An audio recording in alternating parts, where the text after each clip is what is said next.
тишине театрального или концертного зала тяжелее всех тем, кого преследует кашель. И самому человеку трудно слушать музыку или смотреть спектакль, страдают и его соседи.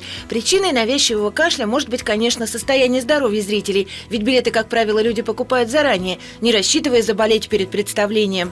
Это может быть и аллергия, у кого-то бронхиальная астма дает такое покашливание, першение, вот это вот постоянное, да. У кого-то это гастроэзофагиальный рефлюкс, то есть это тоже заболевание распространенное, которое приводит, по сути, к химическому ожогу гортани, слизистой гортани, и тогда возникает хроническое воспаление, которое провоцирует постоянное покашливание.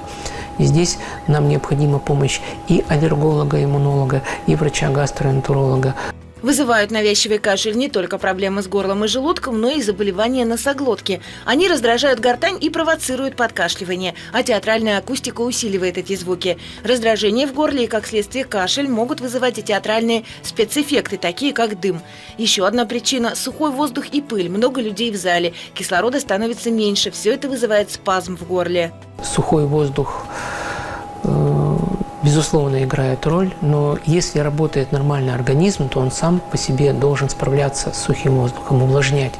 То есть все равно это какие-то нарушения. Пыль сценическая, да, конечно, но ведь не все кашляют от сценической пыли, тогда бы мы все сидели в зале и кашляли, да. То есть есть какой-то изначально фон, который провоцирует это, а уже все остальные факторы накладываются.